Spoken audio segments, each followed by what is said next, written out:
Muy, pero muy buenos días tengan mis amados hermanos. Les doy la bienvenida a esta preciosa hora, a nuestro buen tiempo. Agradecidos con Dios que nos permite estar una vez más listos aquí para compartir con cada uno de ustedes. Devocional número 7 o capítulo número 7, como lo quiera ver, de estos devocionales de vida con... No es vida con propósito, ya lo terminamos, miren lo acostumbrado que estaba. La mente, el campo de batalla. El día de hoy lleva por título este pensamiento: el juego de echarle la culpa a los demás. La base se encuentra en 1 Corintios capítulo 10 versículo 13 y mire lo que nos dice: no os ha sobrevenido ninguna tentación que no sea humana, pero fiel es Dios, que no os dejará ser tentados más de lo que podéis resistir, sino que dará también juntamente con la tentación la salida para que podáis soportar. Mi amado hermano, precioso texto. Vamos a ver qué nos dice el comentario, qué nos amplía el comentario respecto a esto. Mire, hace años la frase cómica favorita del comediante era: el diablo me hizo hacerlo. La audiencia reía a carcajadas. ¿Por qué se reía tan fuerte la gente? ¿Era porque querían que fuera cierto? ¿Querían ser absueltos de la responsabilidad de sus acciones por señalar como culpable a una fuerza externa? Siempre es fácil culpar a alguien más o a fuerzas externas de nuestras acciones.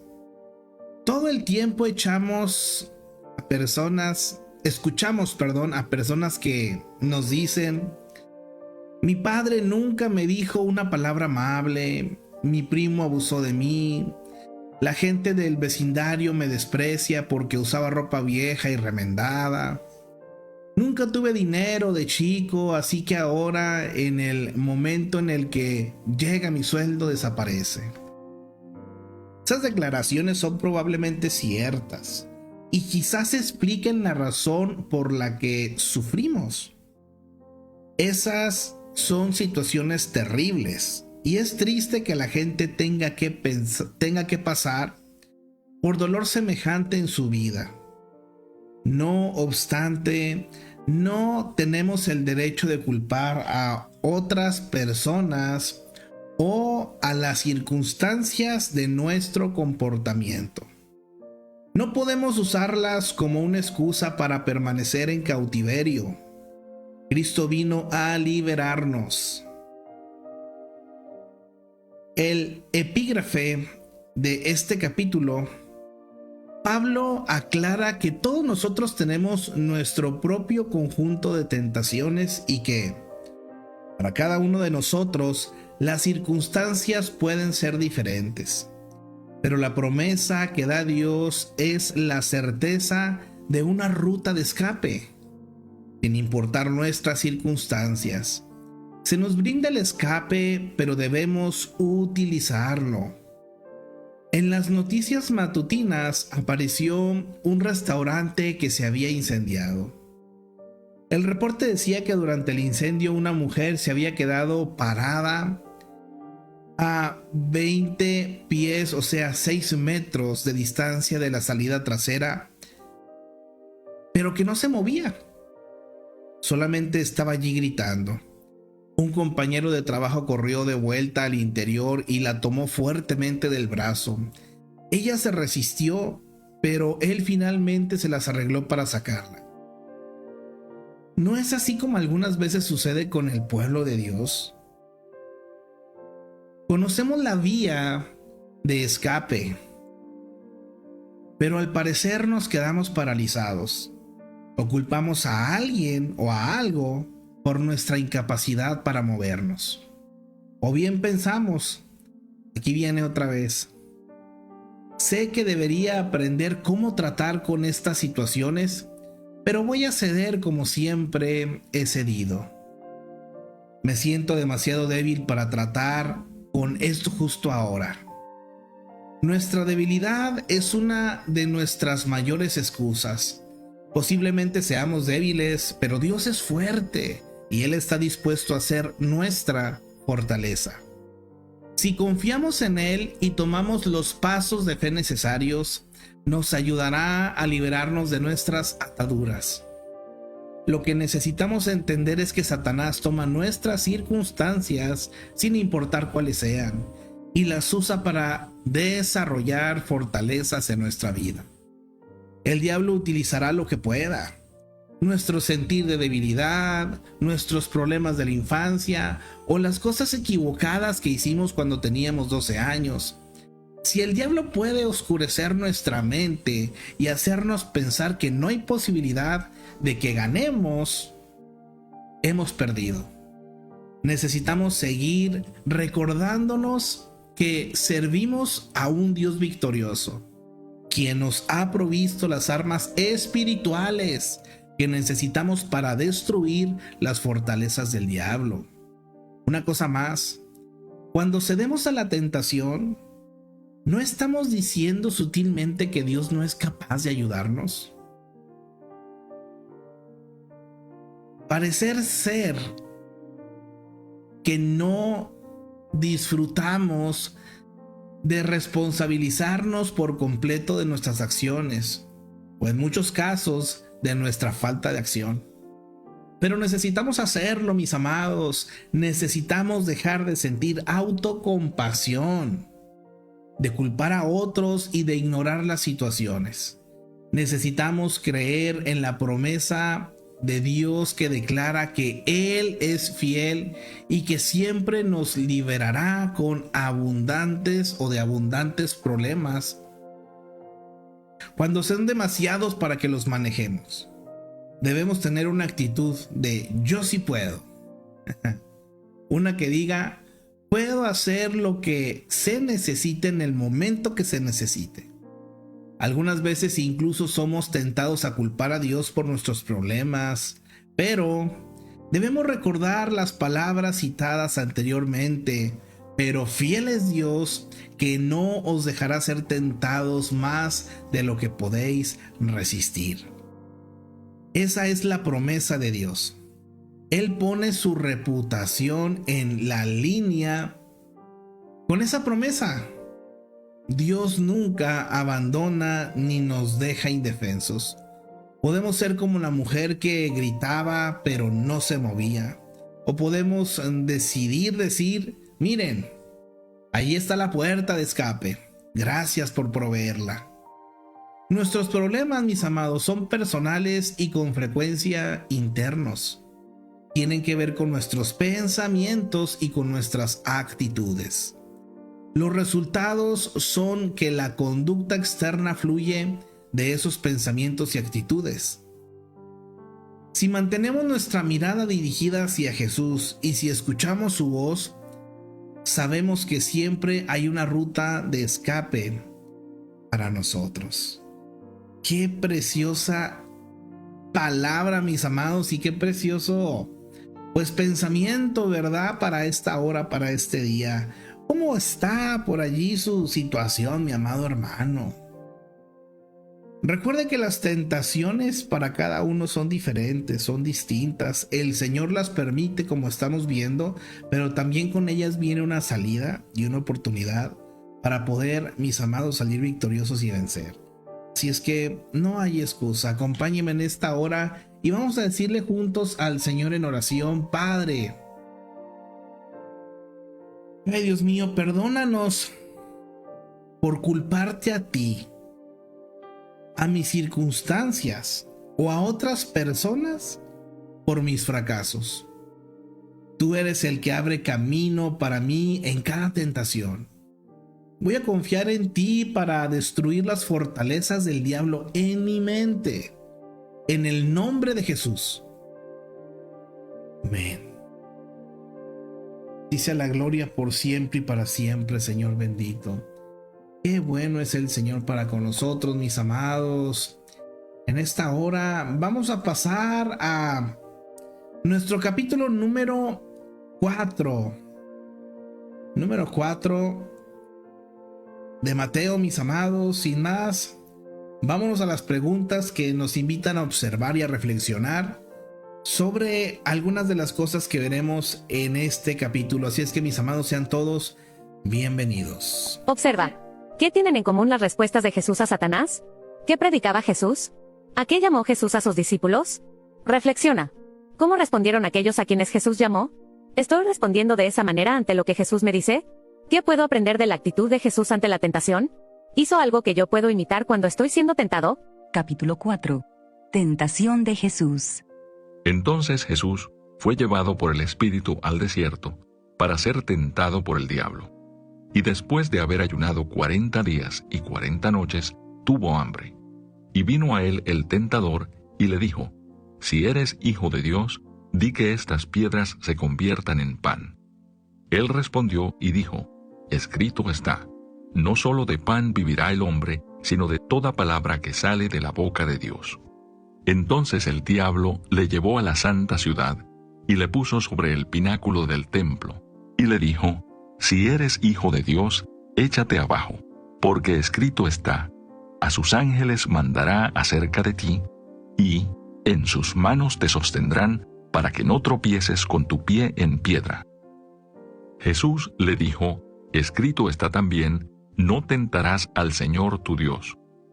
Otra vez le llevó el diablo a un monte muy alto, y le mostró todos los reinos del mundo, y la gloria de ellos, y le dijo: Todo esto te daré, si postrado me adorares. Entonces Jesús le dijo: Vete, Satanás, porque escrito está, al Señor tu Dios adorarás, y a Él solo servirás. El diablo entonces le dejó. Y he aquí vinieron ángeles y le servían. Jesús principia su ministerio. Cuando Jesús oyó que Juan estaba preso, volvió a Galilea. Y dejando a Nazaret, vino y habitó en Capernaum, ciudad marítima en la región de Zabulón y de Neftalí, para que se cumpliese lo dicho por el profeta Isaías, cuando dijo: Tierra de Zabulón y tierra de Neftalí, camino del mar, al otro lado del Jordán, Galilea de los gentiles. El pueblo asentado en tinieblas vio gran luz, y a los asentados en región de sombra de muerte, luz les resplandeció. Desde entonces comenzó Jesús a predicar y a decir: Arrepentíos, porque el reino de los cielos se ha acercado. Andando Jesús junto al mar de Galilea, vio a dos hermanos, Simón, llamado Pedro, y Andrés, su hermano, que echaban la red en el mar, porque eran pescadores. Y les dijo: Venid en pos de mí, y os haré pescadores de hombres. Ellos entonces, dejando al instante las redes, le siguieron. Pasando de allí, vio a otros dos hermanos, Jacobo, hijo de Zebedeo, y Juan, su hermano, en la barca con Zebedeo su padre, que remendaban sus redes, y los llamó. Y ellos, dejando al instante la barca y a su padre, le siguieron. Y recorrió Jesús toda Galilea, enseñando en las sinagogas de ellos, y predicando el evangelio del reino, y sanando toda enfermedad y toda dolencia en el pueblo. Y se difundió su fama por toda Siria, y le trajeron todos los que tenían dolencias, los afligidos por diversas enfermedades y tormentos, los endemoniados, lunáticos y paralíticos, y los sanó. Y le siguió mucha gente de Galilea, de Decápolis, de Jerusalén, de Judea y del otro lado del Jordán.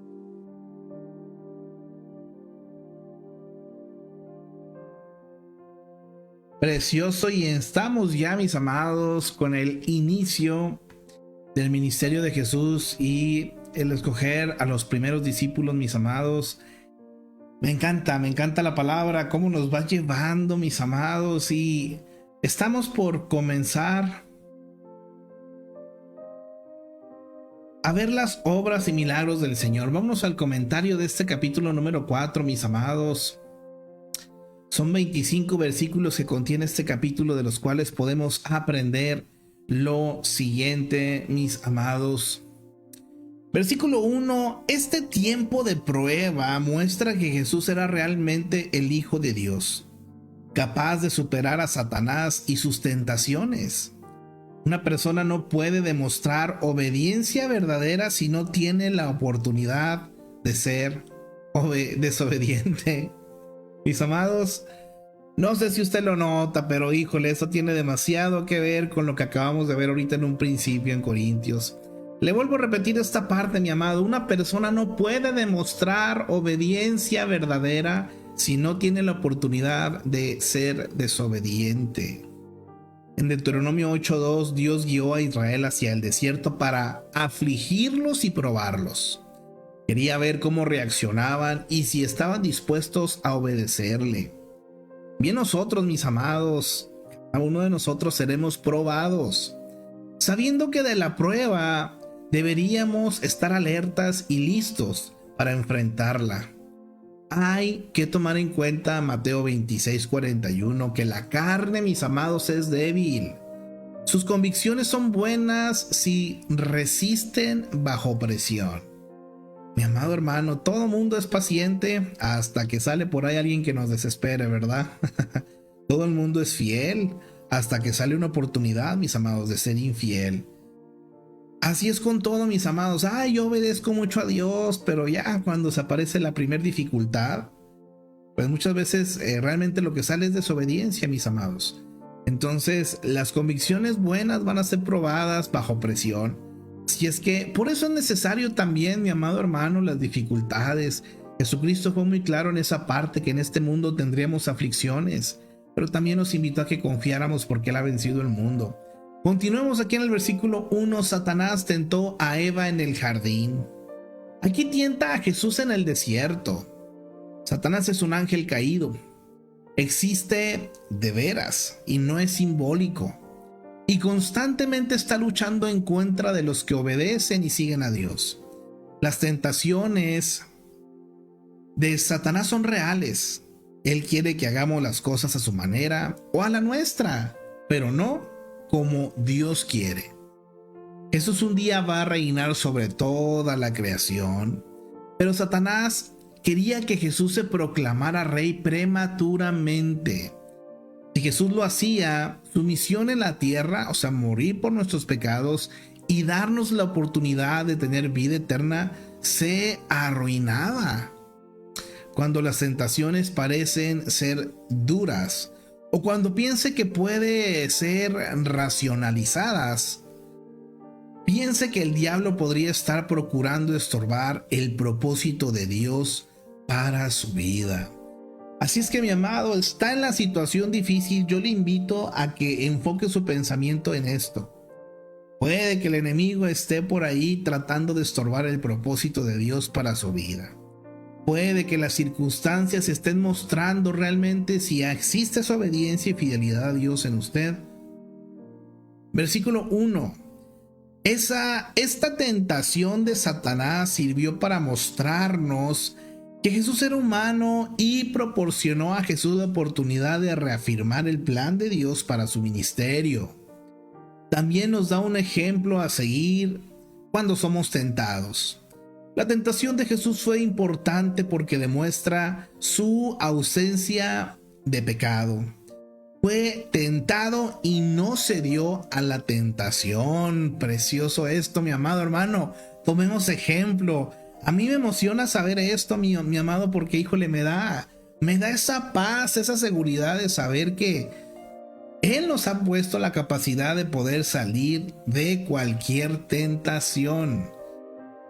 Versículo 1. Jesús no fue tentado en el templo ni en su bautismo, sino en el desierto. Fíjese, mi amado, esto es importantísimo que usted, por favor, lo entienda.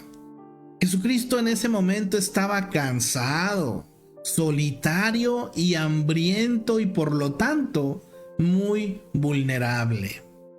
Satanás con frecuencia nos tienta cuando somos vulnerables, cuando estamos cansados, solitarios, enfrentando decisiones importantes o incertidumbre. Pero Satanás gusta también de tentarnos por medio de nuestras virtudes, en el momento en que somos susceptibles al orgullo. Hay una nota de esto en Lucas 4:3 que lo estaremos viendo próximamente. Debemos estar en guardia en todo momento contra sus ataques. Por ahí escuché una ocasión a alguien que mencionó: no te creas todo lo que dicen de ti.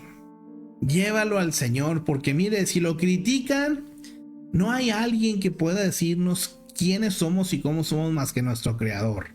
Si es que no se la crea. Si alguien viene y le dice que usted está feo, no se la crea. Dígale: hey, soy creación de Dios, hecho imagen y semejanza. Decirme que estoy feo es también decirle a Dios que es feo. Entonces, no, mis amados. Es por eso que debemos respetar también al prójimo. Pero por el otro lado, mi amado hermano, si alguien viene y le dice que es la guapura andando, que es la belleza en este mundo, tampoco se la crea, mis amados, porque eso también apela al orgullo. Y luego hay gente que se la cree, ¿verdad?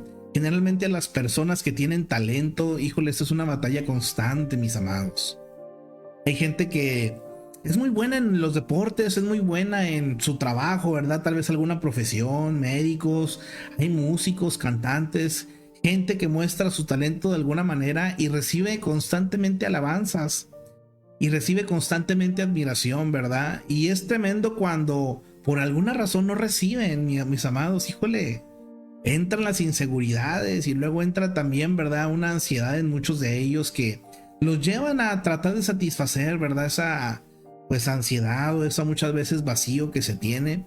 Entonces aquí tomemos el ejemplo de Jesús, mis amados. Recuerden que Satanás va a tratar de tentarnos en nuestros momentos de debilidad. O por otro lado, cuando también traigamos el ego muy arriba, más de lo que debemos, que ya sea orgullo, también va a apelar a eso. Debemos estar en guardia, como nos lo dice aquí, ¿verdad? En todo momento estos ataques. Él no descansa, mi amado hermano. Es por eso que usted y yo tenemos que estar también siempre agarrados del Señor. Versículo 1 al 10. Las tentaciones de Satanás se enfocan en tres cosas. Fuera de aquí, mi amado hermano, no le podemos decir tentación. Número 1, deseos físicos. Ya sea, generalmente esto lo podemos relacionar mucho pues con las necesidades en ocasiones de sustancias que le hagan sentir de alguna manera pues pleno, feliz, satisfecho, como lo quiera llamar. También aquí entran los apetitos o los deseos también carnales físicos en cuanto a la sexualidad. Y es la manera en la que Satanás va a tentar, mis amados. Estar viendo cosas que no se deben, estar con compañías o personas que no debemos estar, son puertas abiertas a la tentación.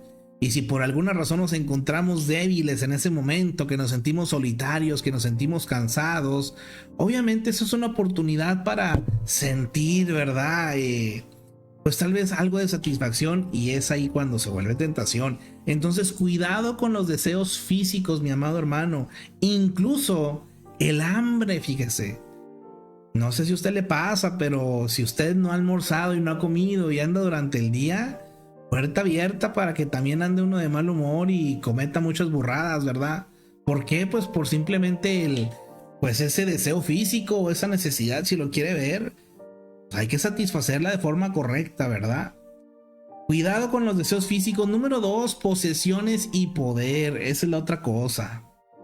Y aquí en posesiones y poder entra algo peligroso, mis amados. Lo estuvimos mirando hace un domingo, ¿verdad? Acerca de que el poder y el conocimiento, mis amados, o provienen de Dios o provienen del enemigo. ¿Dónde está la tentación aquí en la posesión y el poder? Que muchas veces cuando uno lo hace con sus fuerzas, puede estar uno pues orillado a, pues ahora sí, le vuelvo a repetir, el conocimiento y fuerzas ocultas que uno no conoce. Recuerda que nuestro Dios es un Dios que ha demostrado su amor y cuánto nos ama, enviando a su Hijo Jesucristo, nos da su palabra y nos da su Espíritu Santo. Él pues no anda en lo oscuro obrando, mi amado hermano. El enemigo sí. El enemigo, de hecho, por algo a esa fuerza se le llama ocultismo. Cuando las personas quieren posesiones, cosas materiales, o quieren poder, en ocasiones tienden, ¿verdad?, a buscar que en las estrellas, que en los horóscopos, que aquí, que allá, que en las limpias, que esto, que el otro. Mi amado hermano, y es tentación para mucha gente. Y es el enemigo donde entra. Y número 3, mis amados, orgullo. Fíjese qué tremendo, ¿eh? Puede que el deseo físico no sea lo suyo. Puede que el poder y las posesiones tampoco lo muevan mucho, pero ¿qué tal el orgullo? A mí no me digan nada porque yo sé lo que hago. Es tremendo, mis amados. Solamente en estas 3 áreas el enemigo hace y deshace y tiene el mundo como lo tiene. Cuidado. En Joel 2, del 15 al 16 hallará una lista similar. Pero Jesús no cedió, mis amados. Hebreos 4, del 15 al 16 dice que Jesús fue tentado como nosotros lo somos, pero que Él no cedió ni una vez y no pecó. Él sabe por experiencia propia lo que estamos experimentando, mi amado, mi amada. Él desea y tiene todo poder para ayudarnos en nuestras dificultades.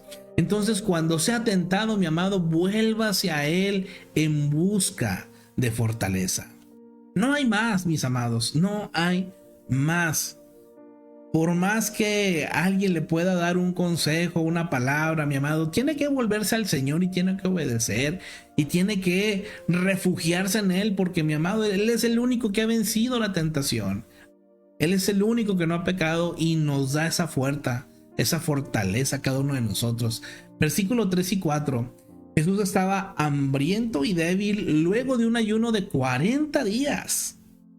Pero optó por no usar su poder divino para satisfacer la necesidad natural de alimentos.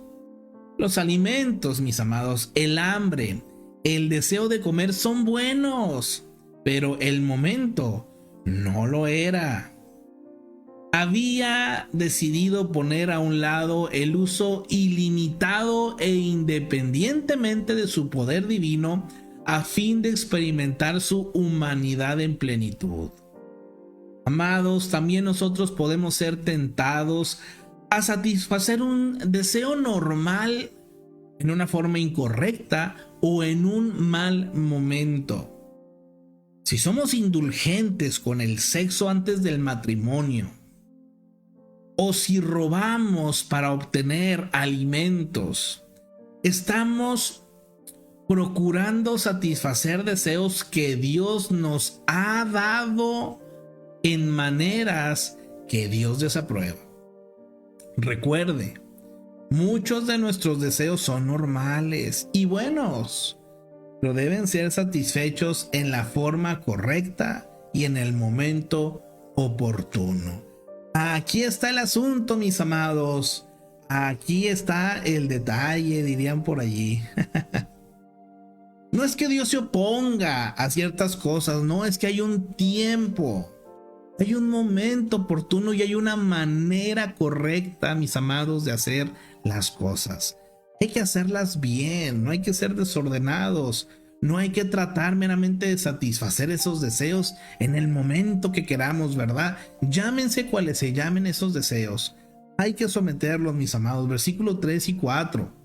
Jesús fue capaz de resistir todas las tentaciones de Satanás porque no solamente conocía las escrituras, sino que las obedecía. Efesios capítulo 6 versículo 17 dice que la palabra de Dios es un arma, una espada de 2 filos que se usa o usada en combate espiritual. Saber versículos bíblicos, mis amados, es importante para resistir los ataques de Satanás, pero debemos obedecerlos también. Note que el diablo también sabe versículos de las escrituras, pero no los obedece. Gran diferencia. Conocer y obedecer la Biblia es cumplir los deseos de Dios antes que los de Satanás. Conocer y obedecer, 2 cosas, mis amados, preciosas. Por aquí voy a anotar, mis amados, esta máxima. Yo le invito a que si usted en algún momento hay una palabra, hay una frase, hay una idea, hay un texto que el Señor le esté hablando a su vida, anótelo, mi amado hermano, por ahí, escriba la frase. Tome la palabra para usted, mis amados. Créame que el Señor habla. ¿Quiere usted escuchar? Preste su oído. Póngase atento, ¿verdad? Versículo 5. El templo era el centro religioso de la nación y el lugar en donde los judíos esperaban la llegada del Mesías, según Malaquías 3:1. Herodes el Grande había renovado el templo en la esperanza de ganar la confianza de los judíos. El templo era el edificio más alto de la región y el pináculo del templo era probablemente la pared que sobresalía del lado de la colina desde donde se podía ver el valle. Desde ese lugar Jesús podía ver a Jerusalén y varios kilómetros a la redonda. Versículos 5 al 7. Dios no es nuestro mago en los cielos. En respuesta a las tentaciones de Satanás, Jesús dijo que a Dios no debía ponerle pruebas necias. Deuteronomio 6:16 lleva a esto, ¿verdad? No tomar el nombre de Dios por allí o tratar de tentar a Dios. Usted puede desear, pedir a Dios que haga algo para demostrar su existencia o su amor. En cierta oportunidad un hombre pidió a Jesús que le enviara una señal para que la gente creyera. Jesús le dijo que el que no cree a través de lo que está escrito en la Biblia, no creerá aunque alguien resucite para amonestarle o para regañarle. Mire qué tremendo esto, mis amados. Si alguien cree en la Biblia, gloria a Dios va a hacerlo, ¿verdad? Alguien cree en la palabra, en lo que dice. Pero si alguien no cree, de verdad que esto es una de las cosas que yo creo que en algún momento hemos pensado, ¿verdad? Si pasara esto, tal vez la gente creería en el Señor. Pues bueno, en los tiempos de Jesús, mi amado, Él hizo tantas cosas y aún así hubo quien no creía. Él quiere que vivamos por fe y no por vista, mis amados. No tiente a Dios ni trate de manipularlo. Cuidado con esto, mis amados. Esas partes de yo decreto o yo ordeno o yo le mando, la pregunta es, ¿quién es usted para estarle mandando, ordenando, decretando a Dios? Por eso mucho cuidado, mis amados, en pedir y en cómo pedimos, cómo lo hacemos. Recordemos que a final de cuentas buscamos que se haga la voluntad de Dios, no la nuestra. Por eso sí llevemos nuestras peticiones, nuestras necesidades, pero siempre, mi amado, buscando obedecer primeramente su palabra y también buscando que su voluntad se cumpla. Versículo 6. Satanás citó las escrituras para hacer que Jesús pecara. Algunas veces los amigos presentan razones atractivas y convincentes para inducirnos a hacer lo que sabemos que no es correcto. Inclusive buscan versículos bíblicos para aparentemente apoyar su punto de vista. Pero mi amado hermano, a cada uno se nos pide esto: estudie la Biblia cuidadosamente. Fíjese en el contexto de los versículos, de modo que pueda entender los principios de Dios y qué es lo que Él quiere para usted. Solo al comprender realmente lo que la Biblia dice en su totalidad, podrá reconocer errores de interpretación cuando la gente use versículos fuera de contexto y los tuerza para que digan lo que quieren que diga. Así es que, mi amado hermano, por eso es tan importante que usted tome la palabra por completo, ¿verdad? Este buen tiempo para mí es un espacio dedicado a esto, mis hermanos, a conocer la Biblia, no bajo el punto de vista mío personal, no como mi opinión. De hecho, la razón de tomar un comentario bíblico y de enfocarnos en la Biblia es esto: tratar de no desviarnos. Yo sé que comento, pero lo que comento pues tiene que ver con lo que estamos viendo, mi amado hermano. En ocasiones trato de pues dar unos ejemplos más allá, ¿verdad? Que en lo personal es mi manera de entenderlo. Yo así soy, ¿me entiende? Cuando veo algo, leo algo, trato de relacionarlo a mi vida o de entender por medio de algún ejemplo. Hay comentarios que son muy directos, ¿verdad? No hay que explicar mucho, mis amados. Pero hay otros que yo no sé en ocasiones qué es lo que suceda, ¿no? Para la mayoría es muy fácil pensar en las otras personas. Ay, debería tal persona, fulanito, sutanita, estar escuchando esta palabra para que le llegue. Pero muchas veces, híjole, en nuestra vida también hay necesidad de esta palabra. Así es que yo sí le digo: Señor, ayúdame, y esto es algo necesario. Versículo 8 y 9, mis amados. ¿Tenía Satanás poder para dar a Jesús los reinos del mundo? Como pregunta. ¿Acaso Dios no tiene el control sobre ellos? Satanás pudo haber estado mintiendo acerca de lo que implicaba su poder, o pudo estar refiriéndose a su dominio temporal en la tierra por causa de la naturaleza pecadora de la humanidad. La tentación que se le presentó a Jesús fue la de demostrar al mundo que él ya era su gobernante, sin tener que ejecutar el plan de salvación. El diablo estuvo tratando de distorsionar la perspectiva de Jesús, buscando que su atención estuviera puesta en el poder del mundo y no en los planes de Dios. He allí el porqué de esta tentación, mi amado. Versículos 8 al 10. Satanás le ofreció a Jesús el mundo entero si se ponía de rodillas y le adoraba. Hoy Satanás nos ofrece el mundo tratando de halagarnos con poder y materialismo. Podemos hacer frente a las tentaciones en la misma forma en que lo hizo Jesús. Si alguna vez usted anhelara lo que el mundo le ofrece, mi amado hermano, tome una nota de Deuteronomio capítulo 6 versículo 13. A Jehová tu Dios temerás y a él solo servirás. Qué preciosa es la palabra, apropiese, mi amado, de ella. Versículo 11. Los ángeles, como los que ayudaron a Jesús, tenían un papel significativo como mensajeros de Dios.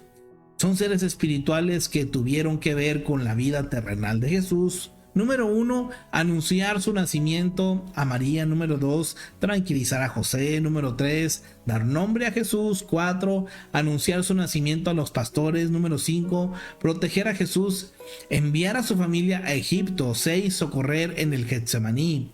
Para mayor información sobre los ángeles hay una nota en el capítulo 20, versículo 1, versículos 12 al 13.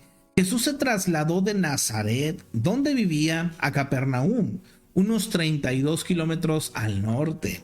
En Capernaum llegó a estar su centro de operaciones durante su ministerio en Galilea. Probablemente se trasladó, número 1, para mantenerse al margen de la oposición intensa y de la apatía de Nazaret. Número 2, impactar a la población más numerosa. Capernaum era la ciudad activa y el mensaje de Jesús pudo llegar a mayor cantidad de personas al esparcirse más rápidamente. Número 3, valerse de mayores recursos y apoyo a su ministerio. El traslado de Jesús cumplía la profecía de Isaías 9, del 1 al 2, que señala que Jesús, el Mesías, sería luz a la tierra de Zabulón y Neftalí, la región de Galilea en la que Capernaum estaba localizada. Versículos 14 al 16. Mateo continúa vinculando el ministerio de Jesús con el Antiguo Testamento al referirse a Isaías. Esto era una ayuda para la audiencia judía, quienes conocían las Escrituras. Versículo 17. El reino de los cielos significa lo mismo que el reino de Dios, que en Marcos y Lucas se menciona. Mateo usó esta frase tomando en cuenta a los judíos, quienes por respeto y profunda reverencia no pronunciaban el reino de Dios, o el nombre de Dios, pues. El reino de los cielos está cerca, porque ha llegado a nuestros corazones. Hay una nota en el capítulo 3, versículo 2, versículo 17. Jesús empezó su ministerio con la misma frase que la gente había oído de Juan el Bautista: arrepentíos porque el reino de los cielos se ha acercado. El mensaje es el mismo hoy, mis amados. Ser seguidor de Cristo significa apartarnos de nuestro egocentrismo, del dominio del ego, y poner nuestras vidas bajo la dirección de Cristo. Versículo 18. El mar de Galilea es en realidad un lago grande. Unos 30 pueblos de pescadores lo rodeaban en los días de Jesús, y Capernaum era el mayor. Versículos 18 al 20. Jesús dijo a Pedro y a Andrés que debían dejar su pesquería para convertirse en pescadores de hombres y ayudar a la gente a hallar a Dios. Jesús les invita a que dejaran un negocio productivo para ser espiritualmente productivos. Todos tenemos que pescar almas, mis amados, si seguimos el ejemplo de Cristo y sus enseñanzas y las ponemos en prácticas. debemos atrapar quienes a los que están a nuestro alrededor para Cristo, como lo hace el pescador que atrapa peces en su red y los pone en su bote. Versículo 19 al 20. Aquellos hombres ya conocían a Jesús. Él había hablado con Pedro y Andrés anteriormente. Juan capítulo 1 versículo 35 al 42 nos menciona esto. Y había predicado en la región. Cuando Jesús los llamó, ellos sabían qué clase de hombre era y estaban dispuestos a seguirle. No estaban en un trance hipnótico cuando le siguieron, sino totalmente convencidos de que siguiéndole, sus vidas cambiarían para siempre. Qué precioso esto, mi amado. Esto es una realidad, ¿eh? El Señor no manipula a nadie, mis amados. No es que hay gente que ha tratado de muchas veces mostrar misticismo, ¿verdad? O mostrar reacciones físicas. No digo que no sean posibles.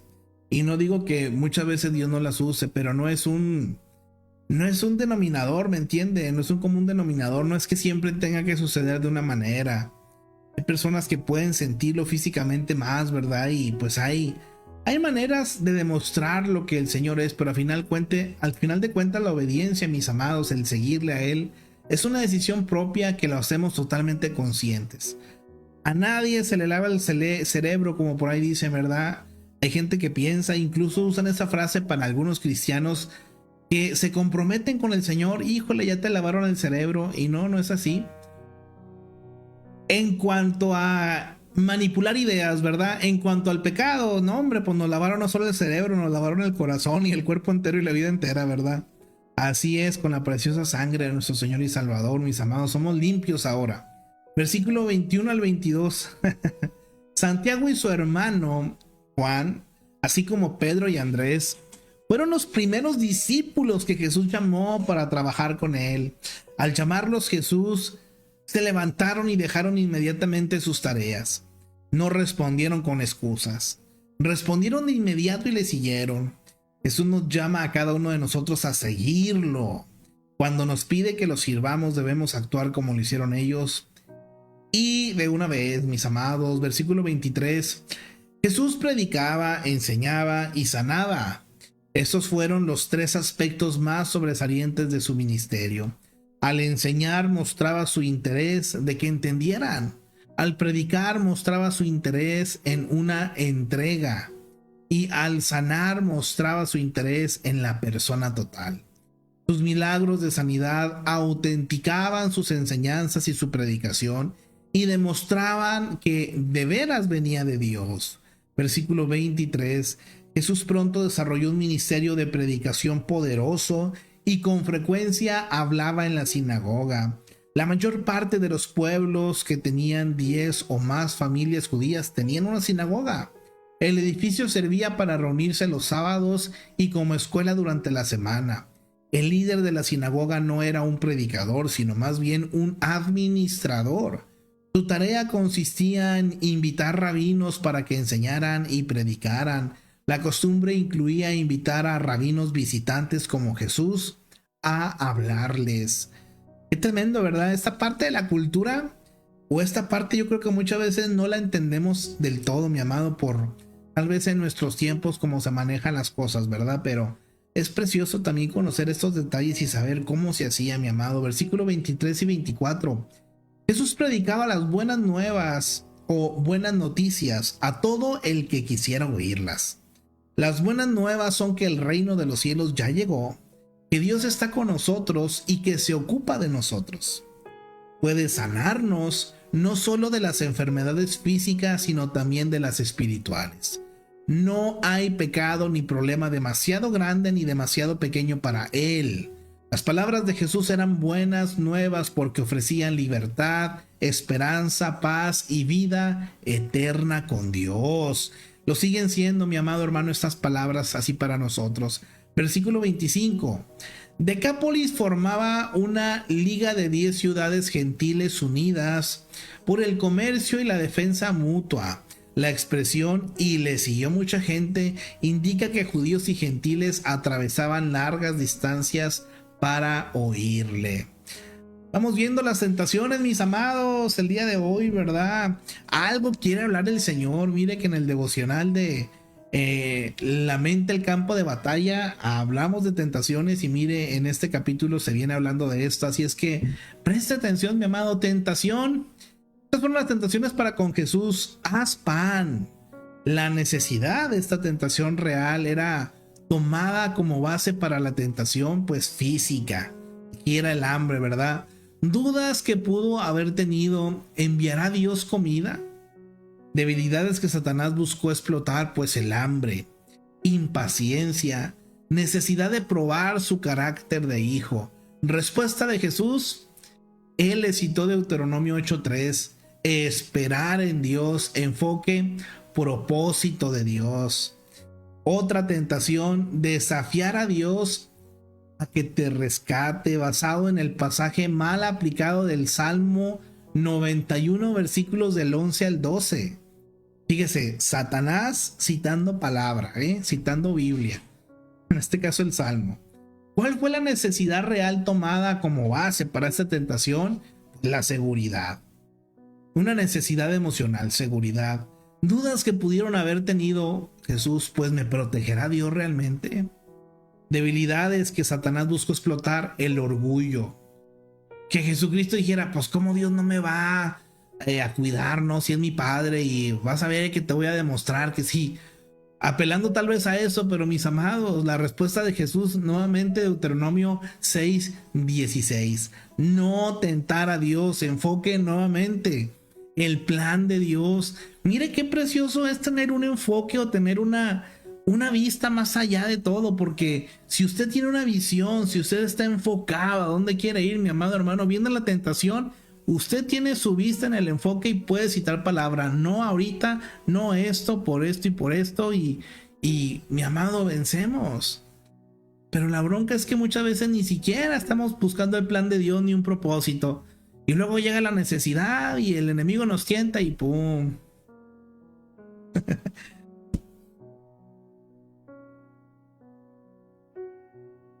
Nos vamos directo, ¿verdad? Está tremendo. Tentación, adórame. En este caso era Satanás quien decía, ¿verdad? Adórame. Más.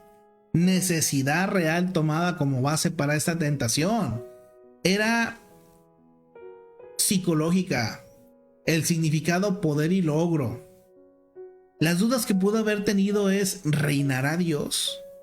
Debilidades que Satanás buscó explotar, el anhelo de poder inmediato.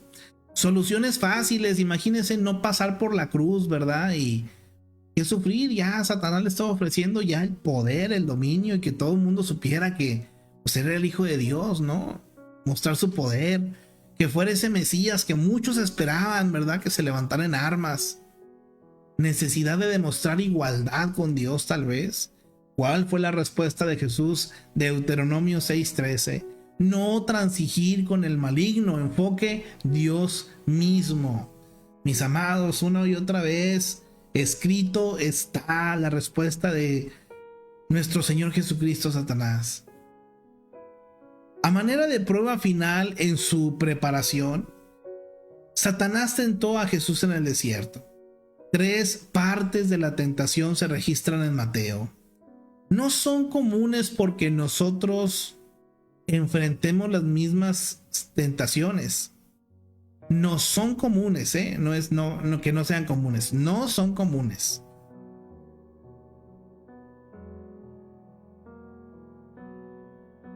Como muestra el bosquejo, la tentación es una combinación de necesidad real y duda lógica que provoca un deseo inapropiado. Jesús demostró la importancia y la efectividad de conocer y aplicar las escrituras para combatir la tentación. 2 cosas, mis amados, necesarias aún hoy en día para usted y para mí. Conocer y aplicar las escrituras. Qué tremendo, mis amados. Gracias al Señor por su palabra. Me encanta cómo nos va llevando la palabra, mis amados, cómo nos va llevando. Que el Señor nos ayude, mis amados, que el Señor nos ayude. Mire, si usted se encuentra fortalecido en el Señor, gloria a Dios, nada más no permita que el orgullo lo lleve más allá. Pero si por alguna razón usted ahorita anda con alguna necesidad emocional, física, de lo que sea, mi amado hermano, aférrese a la palabra, busque respuestas en el Señor y cuídese de las soluciones que venga a presentarle el enemigo. Porque recuerde que Él va a utilizar justamente eso, mis amados. Esas necesidades para tratar de alejarnos del Señor. En esta hora me encantaría saludar por aquí a mis hermanos que nos han escrito en el chat. Nuestra hermana Raquelito Delgado. Bendecido día, mis amados hermanitos, amén, amén. Nuestra hermanita Gladys presente, bendecido día, que Dios bendiga sus vidas, mis hermanos, amén, amén. Nuestra hermana Alejandra Zúñiga, bendiciones, mis hermanos, amén, amén. Dice nuestro hermano Raúl, buenos días, Dios los bendiga, amén, mi hermano, mi hermanita Berta, buen día, Dios les bendiga, amén, mi hermanita. A cada uno de ustedes, mis amados, les bendigo en el amor del Señor. Gracias a Dios por su palabra, gracias a Dios que nos permite llegar hasta este momento. Le bendigo, mi amado hermano, y primeramente Dios, pues le deseo que tenga un bendecido día. Ánimo, excelentes tiempos para cada uno y que sea el Señor ayudándonos en nuestras necesidades y tentaciones a vencer. Gracias a Dios por todo. Ánimo, excelente día, mis amados. Bendiciones para todos.